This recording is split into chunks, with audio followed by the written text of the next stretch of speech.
con el doctor Fernando Vázquez.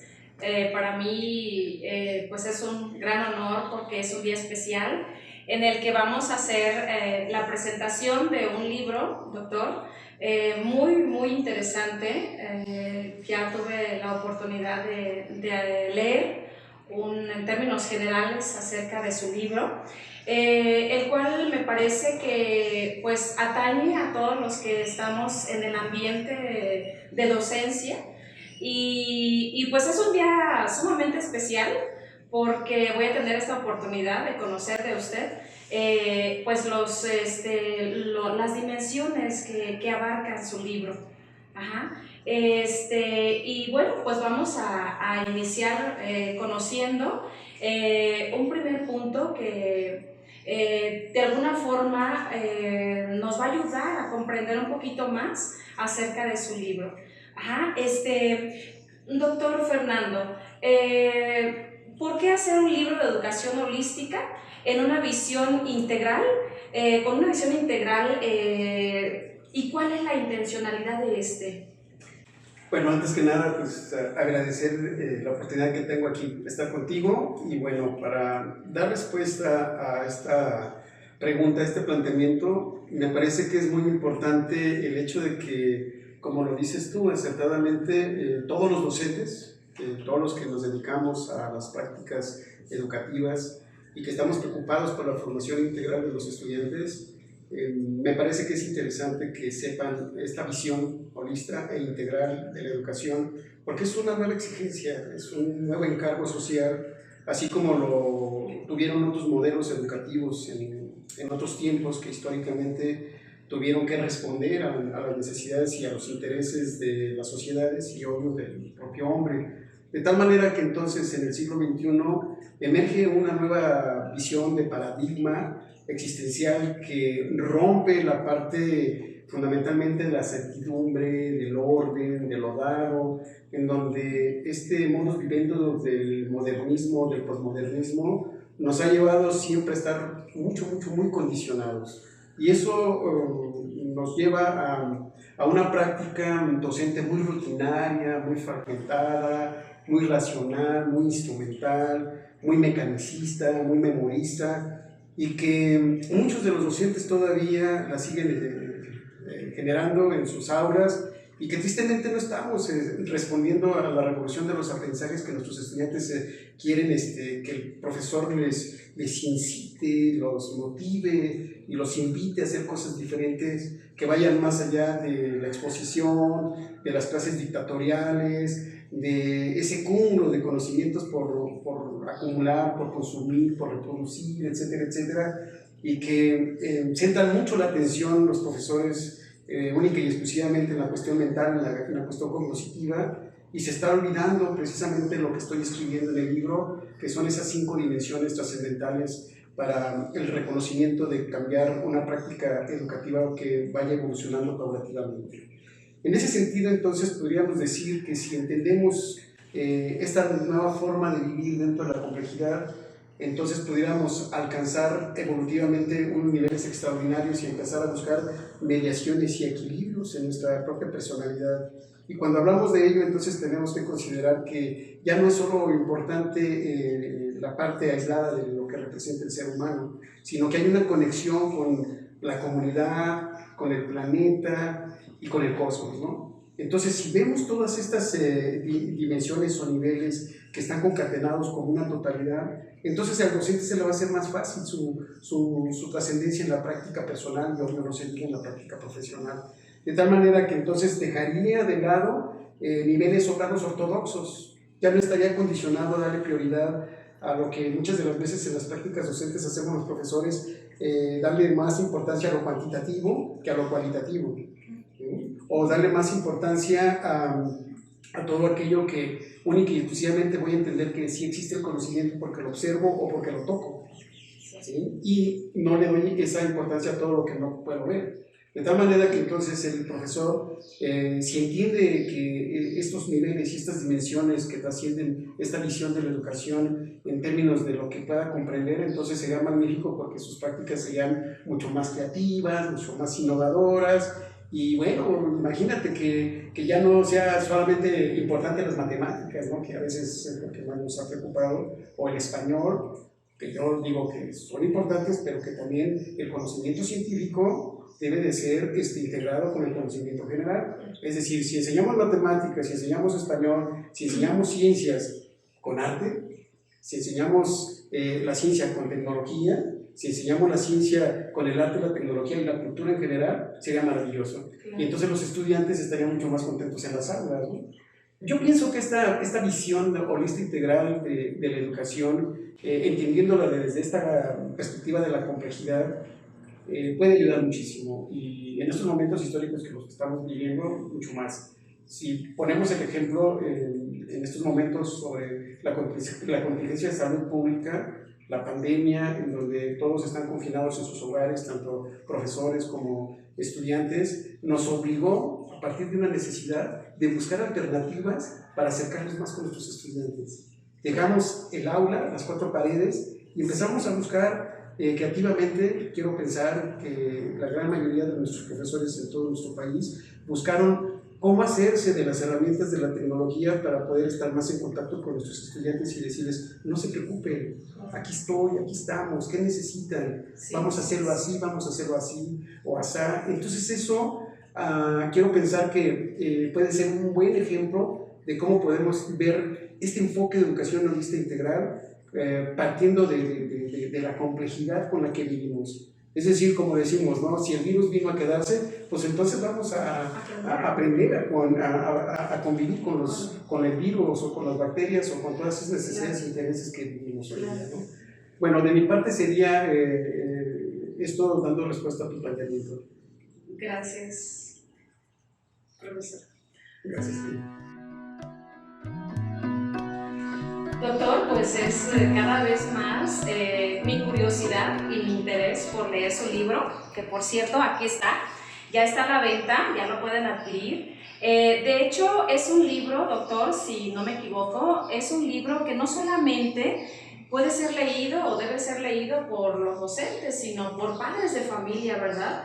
Creo que como padres de familia también estamos inmersos de manera muy directa en todo esto que es la formación integral de nuestros hijos, ¿verdad? No solamente es un trabajo aislado de escuela o de docente, sino de padres de familia también, ¿verdad? Y qué interesante todo esto que nos comenta al respecto, doctor. Le quiero hacer otra pregunta para que nos hable un poquito acerca de cuáles son los principios y características que sustentan esta visión holística de la educación. Okay. Mira, tienes mucha razón. Hablar de la educación holística y sobre todo lo integral no es responsabilidad únicamente de los profesores.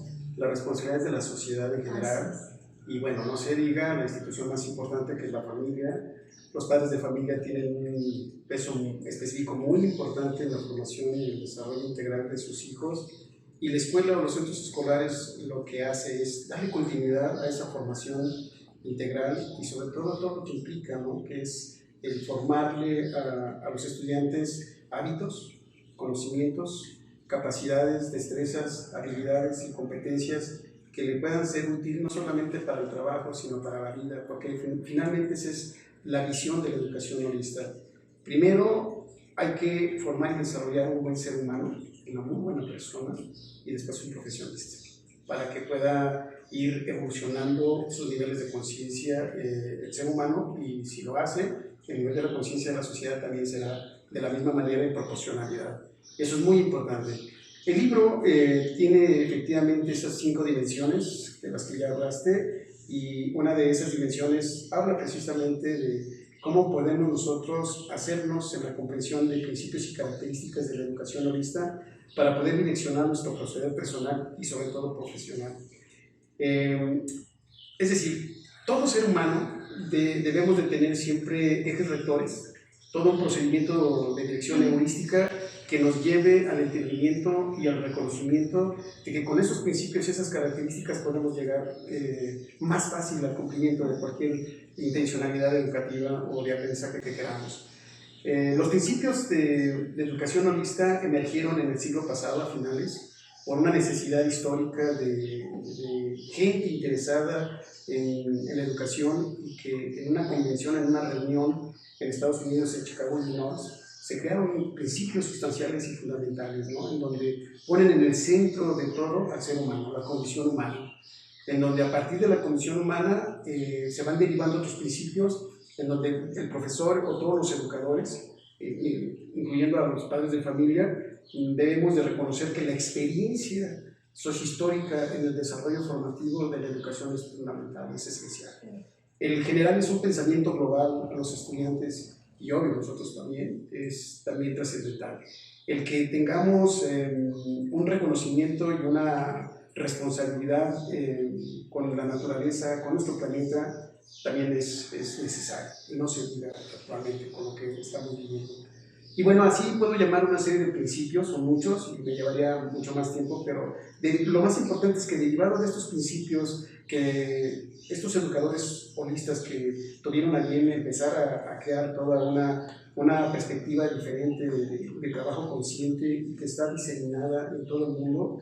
En México hay gente extraordinaria que está haciendo mucho por la educación, como es el caso de nuestro compañero y amigo Ramón Gallegos, nuestra compañera y amiga Ana María González Garza, y otros muchos más, ¿no? Y en todo el mundo no se diga. Entonces es un movimiento, digamos, educativo, social, que tenemos a bien esa responsabilidad de tener un cambio radical de paradigma, de visión, de teorías, que dejemos el mundo de lo condicionado, de lo moderno, de lo posmoderno, y nos vayamos poco a poco al mundo de lo que emerge en una necesidad histórica que le podemos llamar lo transmoderno, ¿no? Lo transpersonal, lo trascendental, y que solamente a partir de tener una visión holórica, como lo dice King Wilber, porque ese es el sustento y el fundamento epistemológico de toda esta educación holista integral,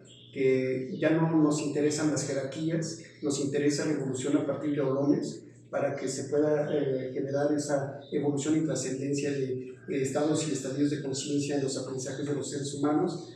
He allí el parteaguas, o lo más importante que no debemos de dejar de lado. Es decir, ya las jerarquías no ayudan en estos momentos. No nos es suficiente el hecho de que tengamos prioridades únicas y exclusivamente en algún área de conocimiento.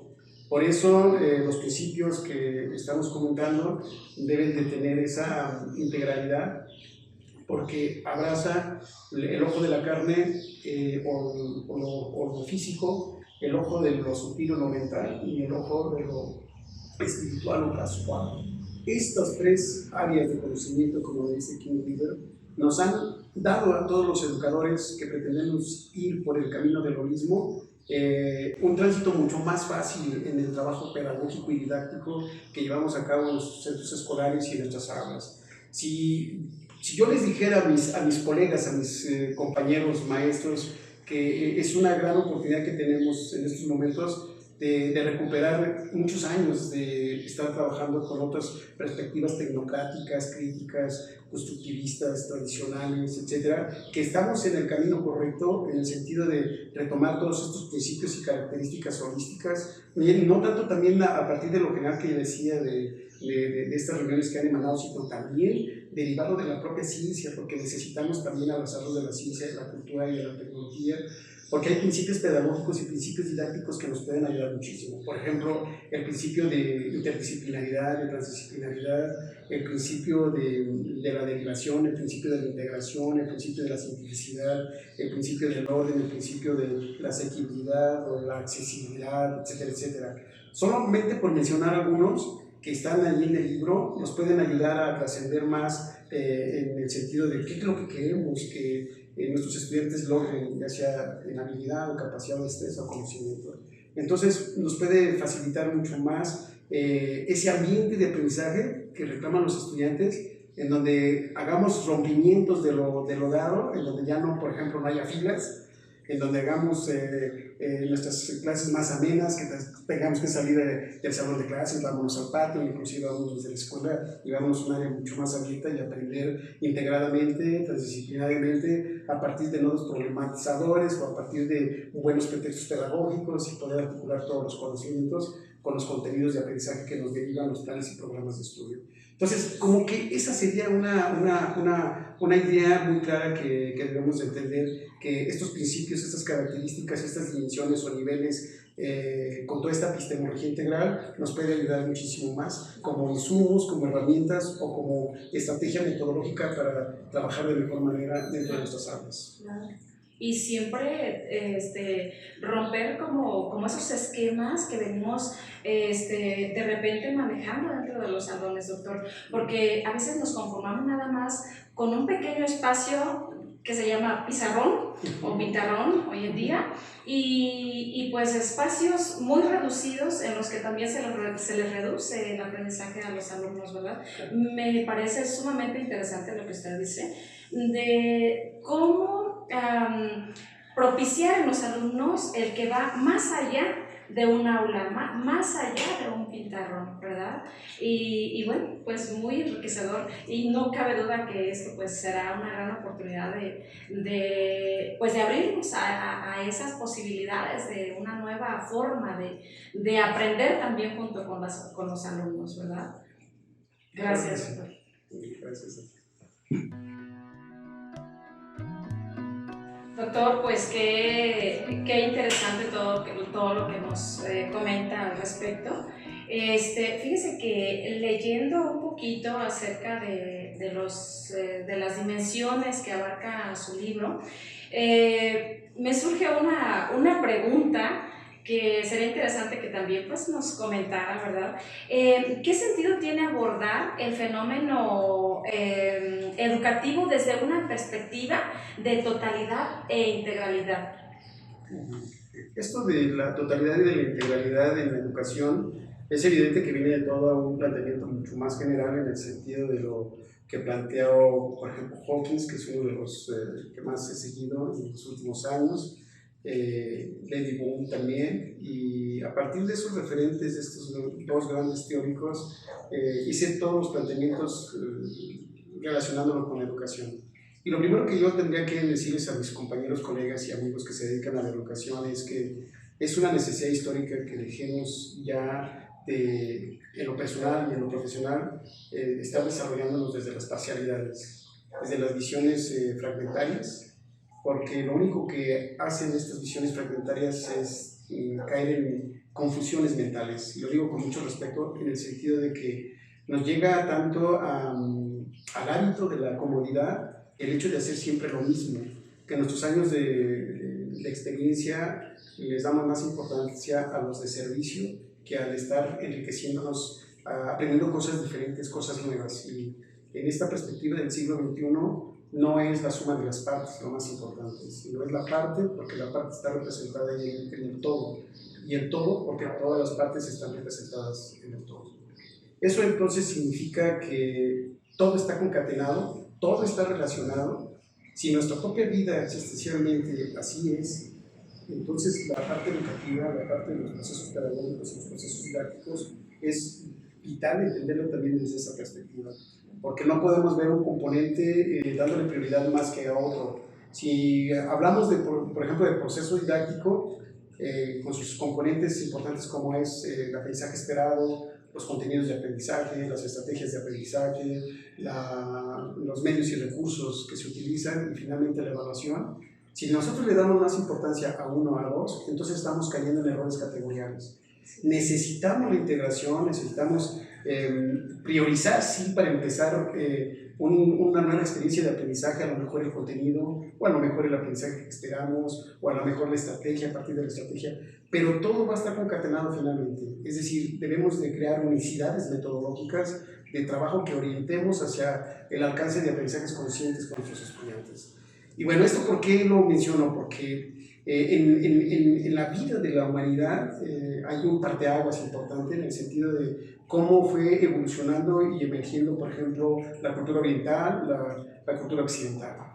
¿De dónde nace lo que yo planteo en el libro el hecho de que hagamos un gran esfuerzo por estar dentro de esta totalidad, porque ya no podemos estar en los extremos, ¿no? Bueno, pues porque, por ejemplo, la parte occidental ha reconocido en los últimos años que la ciencia y la tecnología lo único que les ha generado es el entendimiento de dar prioridad al volumen, de dar prioridad a la extensión, de dar prioridad a lo cuantitativo. En cambio, como lo hace la parte oriental, desde una perspectiva de importancia hacia la religión y hacia la filosofía, ellos le dan más importancia a otro punto de vista diferente que va más allá de la materia o el tener de las cosas.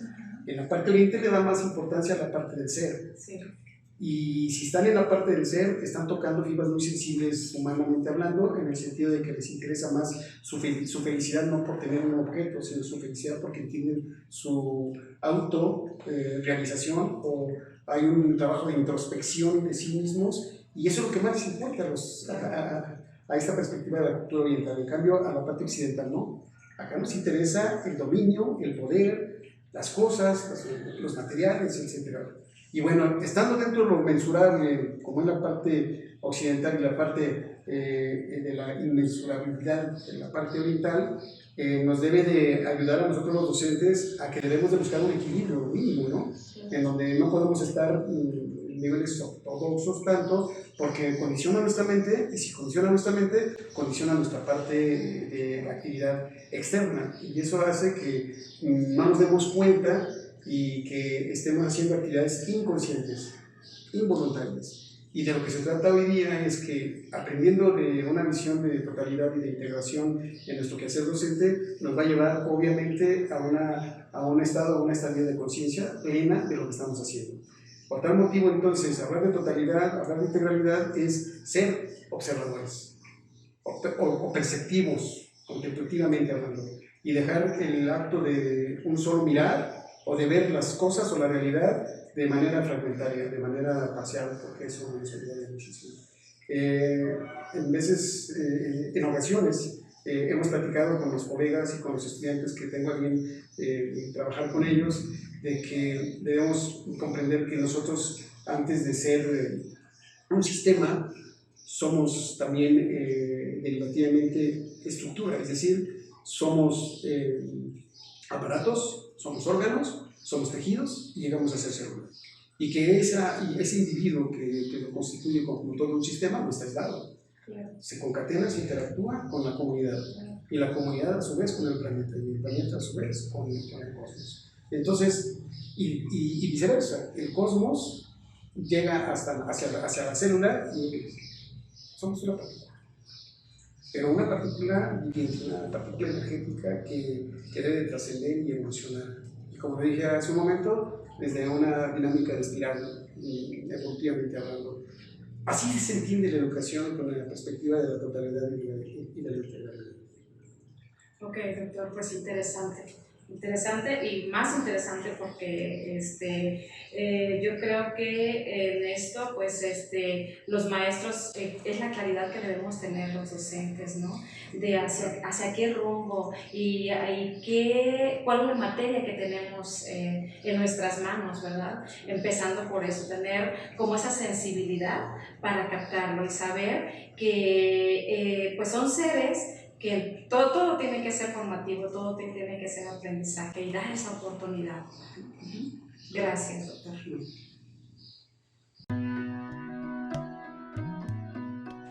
Doctor, pues vamos a seguir conociendo de su libro y quisiera que nos abordara un poquito acerca de un punto que también llama mucho la atención. ¿Cuáles son los aportes que nos brinda la neurociencia en los procesos de aprendizaje?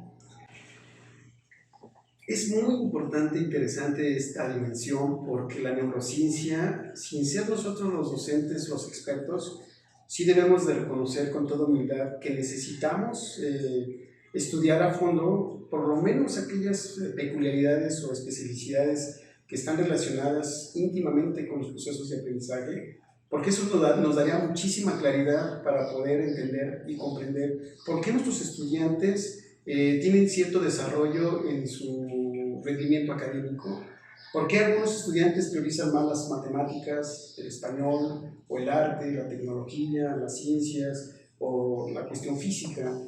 Entonces, si nosotros nos metiéramos a esos niveles de la fisiología y de la anatomía del cerebro, podríamos comprender muchas cosas y nos ayudaría muchísimo en nuestra práctica diaria, en nuestra práctica cotidiana, porque estaríamos trabajando con sustento, con elemento de conocimiento científico y que estaríamos en mejores condiciones de crear, innovar estrategias de aprendizaje, ambientes de aprendizaje, comunidades de aprendizaje, para intencionadamente fortalecer cierto hemisferio del cerebro o cierta peculiaridad o especificidad de una región del cerebro. ¿Por qué comentamos todo esto? Bueno, pues porque hay que revisar, por ejemplo, los planteamientos que la inteligencia en su inicio planteaba el coeficiente intelectual de Gini, ¿no? En donde se señalaba que un estudiante era inteligente por todo lo que sabía y que lo tenía a tal nivel o grado o porcentaje. Pero bueno, ese planteamiento en el transcurso del devenir, de ir descubriendo nuevas formas de pensamiento, nuevas formas de inteligir, pues nos dimos a la, ¿cómo se llama? Pues a la emerger de inteligencias múltiples, como lo hace Gardner, en donde ya vemos que ya no es suficiente el coeficiente intelectual, sino pues viene la inteligencia matemática, la inteligencia lingüística, la inteligencia natural, la inteligencia interpersonal, la inteligencia intrapersonal, la inteligencia kinestésica, la inteligencia musical, etc. Y luego vienen los planteamientos de Goleman con la inteligencia emocional. Entonces, todas estas inteligencias no son fortuitas, no nacen por generación espontánea, son estudios científicos que nos pueden dar datos, que nos pueden dar elementos de confiabilidad para decir que podemos nosotros, los educadores, nosotros los que tenemos la responsabilidad y el encargo social de desarrollar aprendizajes conscientes, de ver nuestros estudiantes en qué nivel o en qué inteligencia se están desarrollando prioritariamente. Y bueno, esto hace que, por ejemplo, en una acción, en una actividad didáctica o pedagógicamente hablando con algún contenido de aprendizaje, ubiquemos con mayor facilidad qué estudiante prioriza un hemisferio, ¿no? Y qué otro. Es decir, si yo tengo estudiantes que son emocionales, que son extrovertidos, que son espontáneos, que les gusta la música, que les gusta la cultura, que les gusta el arte, pues están priorizando un hemisferio. Claro. O aquellos estudiantes que son deductivos, que les gusta el orden, que les gusta la seriedad, que les gusta el control, que son aprensivos consigo mismos porque están siendo sujetos presionados por ellos mismos para sacar mejores calificaciones, notas, etc. Entonces tú te vas dando cuenta dónde está ubicado cada uno de tus estudiantes. Pero claro, a partir de esto, entonces tú, como responsable de su formación, estamos de acuerdo de que no vamos a caer en un extremo ortodoxo. Es decir, si estamos priorizando ciertas actividades, ciertas formas de pensamiento, etc., tenemos que desarrollar las otras, que no las tienen. Y entonces, eso hace lo interesante de lo que hablábamos hace un momento sobre lo integral. Es decir, vamos a buscar que hagan su esfuerzo para que dominen también otras áreas o campos de conocimiento que no lo tienen dominado, para que también disfruten y vean que hay otras posibilidades de llegar al aprendizaje. Y entonces esto de la neurociencia, finalmente, si lo vemos desde una perspectiva voluntaria, consciente, al menos yo lo recomendaría muchísimo a todos mis colegas que independientemente del desarrollo evolutivo donde se encuentren sus estudiantes, ya sea de preescolar, ya sea de primaria, secundaria, preparatoria o superior, universitarios, etcétera, pues vamos a ver cómo está la neurociencia, que ahora se ha traducido afortunadamente para nosotros en una neuroeducación, y luego en una neurodidáctica, y luego en una neuroaprendizaje. Entonces, pero la base sustancial es la neurociencia, ese es el conocimiento científico para conocer más a fondo el funcionamiento y la anatomía del cerebro de nuestros estudiantes. Entonces aquí, doctor, entrarían las inteligencias múltiples de nuestros alumnos, de las que pues hoy en día se habla mucho, ¿verdad? El no darle el enfoque solamente a una sola materia, a una sola cosa, sino propiciar a los alumnos el conocimiento, ¿no?, de las diversas materias, de las diversas habilidades, destrezas y demás de nuestros alumnos. Ahora, imagínate la complejidad de esta situación que estás comentando, que estoy de acuerdo contigo.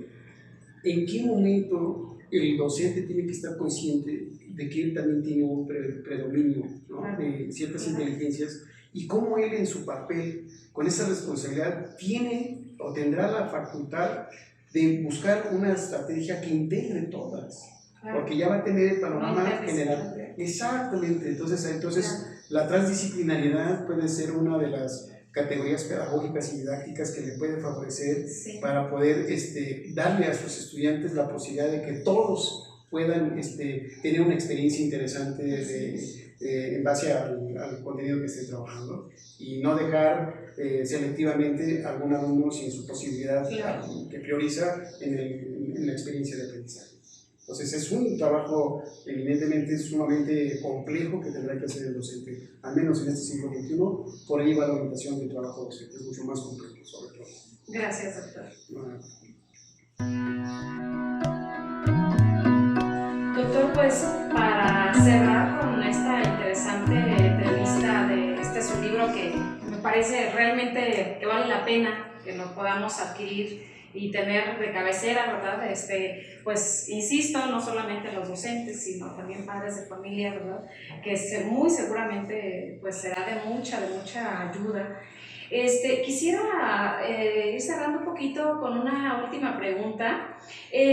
Doctor, ¿qué se entiende por inteligencia espiritual y cómo se desarrolla en la práctica educativa y en especial en los aprendizajes de los estudiantes? Es una línea muy sensible,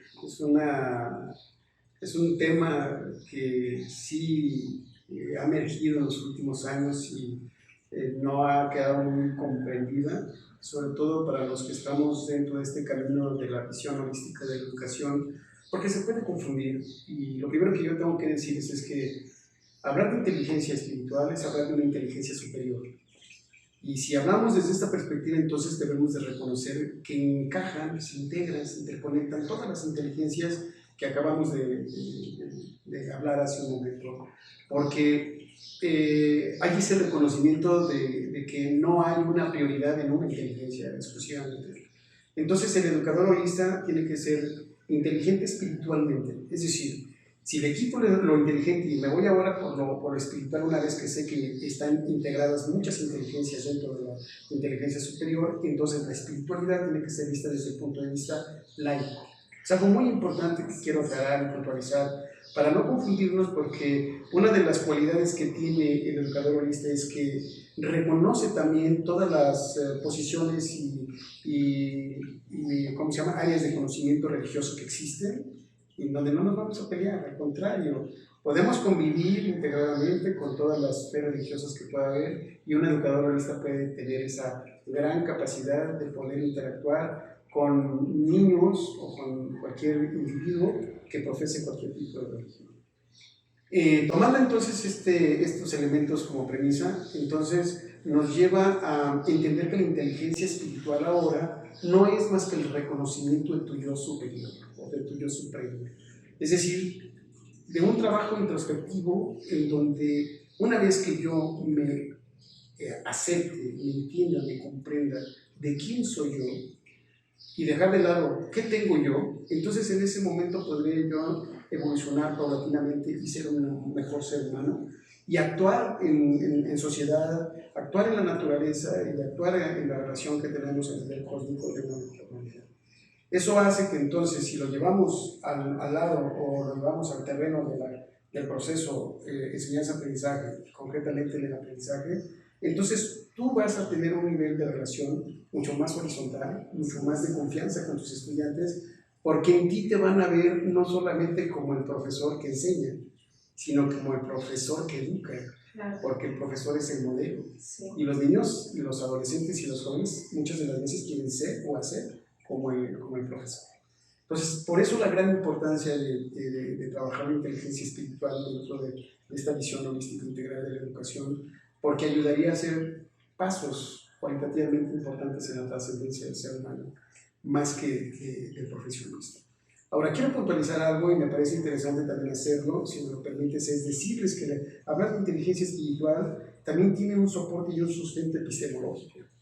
Porque si lo vemos desde el sistema operativo integral que plantea Kim Wilber desde su trabajo epistemológico, entonces vamos a ver que la inteligencia espiritual, como lo dice una gran autora que me encanta sus libros, Cindy, es decir, vamos a ubicar que la inteligencia espiritual está en un cuadrante, está en otro cuadrante, está en otro cuadrante y está en otro cuadrante. Es decir, los 4 cuadrantes son el sistema operativo de la inteligencia espiritual que nos pueden ayudar de mejor manera a entender por qué en el yo, en el cuadrante del yo, está la conciencia, está la intuición, están las emociones, están los sentimientos, y es allí donde decía hace un momento, si tú haces la introspección y te autorreconoces que eres parte fundamental como esencia humana y que puedes trascender e interactuar de mejor manera a partir de lo que eres y de lo que significas, entonces podrás hacer el salto hacia la conciencia universal.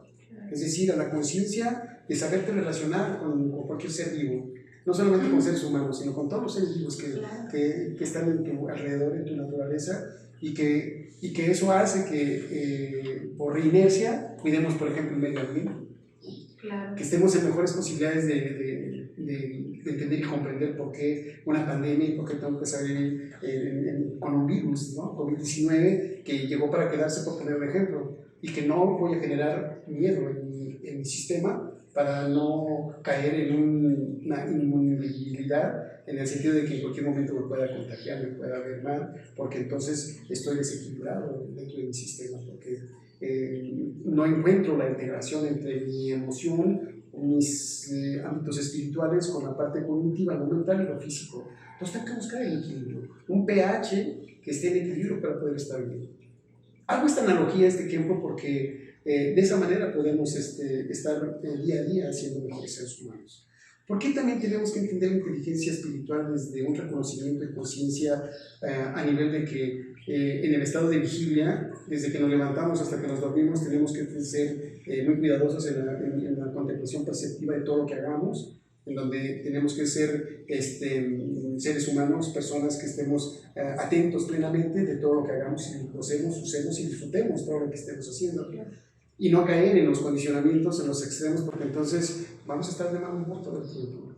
Y si caemos en esos extremos, entonces imagínate un profesor en una práctica rutinaria en donde todo el tiempo está enojado, está frustrado, no tiene sentido de la vida. Entonces, ¿qué está transmitiendo? ¿Qué está vibrando energéticamente con sus estudiantes? Pues algo negativo. Entonces, el aprendizaje jamás va a llegar porque el ambiente no es idóneo para que un alumno se sienta contento, se sienta alegre, porque finalmente la inteligencia espiritual hace que toquemos también esas fibras sensibles del reconocimiento que todo fluye a partir de la felicidad como decreto universal que todos los seres humanos tenemos. Y que nos va a ayudar para no confundir la alegría, la euforia, el placer con la felicidad. Entonces eso hace que si soy un docente espiritual y toco estos ámbitos y estos factores de ser atento plenamente a todas las actividades que hago, o que no deje de estar consciente de que mi felicidad no es la felicidad de los demás, pero sí es mi felicidad, pero que puede motivar a los demás que están cerca de mí para que logren sus aprendizajes en el caso de nuestros estudiantes, pues que mejor. Si yo hago actos de bondad, si yo hago actos de gratitud, si yo hago actos de altruismo y hago actos en los cuales genere y impacte y conviva con el amor universal, con todo lo que estamos diciendo, entonces imagínate lo que puede hacer un profesor con estos ámbitos y estos factores de inteligencia espiritual. Podríamos hacer muchísimo. A lo mejor puede darse el caso que hasta el contenido de aprendizaje no resulte en ese momento lo más importante, pero sí a partir de un factor, de una dimensión trabajada, relacionándola inteligentemente, magistralmente, creativamente, innovadoramente por el maestro, conectamos el contenido de aprendizaje y cuando menos se lo espera, el alumno ya aprendió una fórmula, ya aprendió un concepto, ya aprendió una noción, ya aprendió muchas cosas, ¿no? Claro. Y dice, wow, el maestro hace magia. Entonces, esta invitación que yo hago en esta última dimensión que explicamos en el libro, para que se acerque el maestro, que no tenga miedo, que no tenga el temor de tocar la espiritualidad laica, porque nos ayuda muchísimo en lo personal también. Y una vez que nos ayude en lo personal, imagínate lo que puede hacer en el salón de clase. Claro. Maravillas. Sí. Y no importa la edad que tenga el profesor de años de servicio.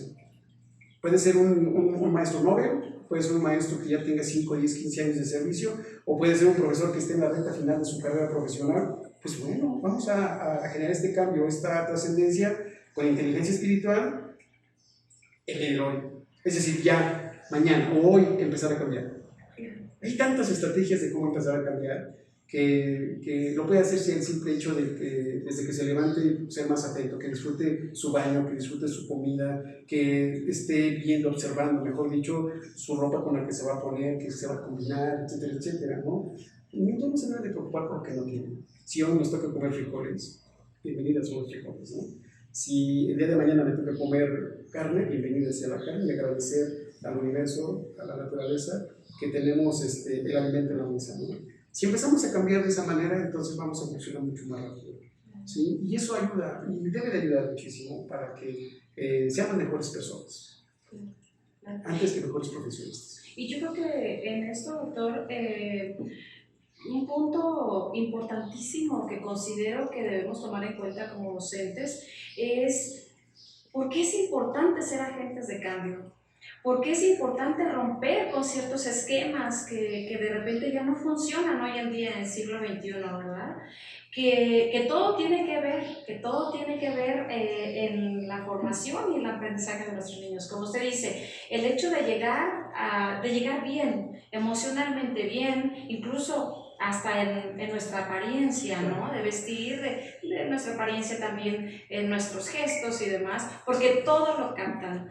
Todo es captado por nuestros alumnos y de todos los niveles, ¿verdad? No estoy hablando solamente de educación básica, que ahorita viene a mi mente una experiencia muy, muy grata que tuve con usted hace algunos años, yo creo que lo recuerda, cuando yo llegué a vivir aquí a la ciudad de Morelia, llegué a trabajar aquí a un colegio, a una institución, y usted amablemente aceptó la invitación que le hice para compartir escenario con mis niños, con mis alumnos, ¿verdad? Y no olvido que fue un disfrute de mis niños, bueno, también de nosotros, ¿verdad? Porque el hecho de ver a ellos que se estaba trabajando una cosa muy distinta de lo que se había venido trabajando, ¿no? He tratado de ser, pues, innovadora, creativa con mis niños, pero en esa ocasión no olvido que usted se sintió uno más entre ellos, ¿no? Y el hecho de verlo cómo se desarrolló, cómo los niños también lo disfrutaron, para mí fue de gran aprendizaje, y de mis niños pues no se diga, ¿verdad? Porque ese tipo de maestros debemos ser, el maestro que permite que aprendan, que no es el que da el aprendizaje en su totalidad, ¿verdad? Que orienta para que los alumnos vayan construyendo su propio aprendizaje, que fue lo que usted, yo aprendí mucho en esa ocasión, me enseñó eso a usted, ¿verdad? Y no se me olvida porque fue una experiencia muy, muy grata. Y también otra cosa que me llama la atención, las dimensiones que abarca en su libro de la persona, del ser humano, ¿verdad? Y que todas esas dimensiones debemos tener en nuestra mente como docente, cómo las vamos trabajando en cada una de los espacios que tenemos con nuestros niños. Háblese de la materia que demos, ¿verdad? Porque todas nos permiten ese crecimiento y todas nos permiten el trabajar eso con nuestros niños. El no tomarlas como es que él se le dan a malas matemáticas y ya nada más por ahí, ¿no? Sino que demos la oportunidad de crecimiento. Y me encanta que su libro abarca esas dimensiones con las que nos conforman como seres humanos. Doctor, pues gracias. Bueno, pues tus palabras me llenan un poco en el sentido de que esperemos que los maestros se acerquen y revisen el libro. Si tienen la oportunidad de comprarlo, lo hagan. Está ¿En dónde lo pueden encontrar? Está en Amazon, lo pueden adquirir en versión digital y en impreso, ¿sí? Para que puedan tener esta experiencia que yo he vivido durante los últimos 10 años de mi carrera profesional dentro del camino de la educación humanista y que me ha ayudado muchísimo y que, bueno, pues espero lo disfruten quien lo tenga. Gracias, muchas gracias, doctor. Y pues gracias, amigos, que nos dan la oportunidad de compartirles este espacio tan especial. Pues yo les invito para que adquieran el libro y que pues nos sigamos construyendo, reconstruyendo y formando también en nuestra área profesional.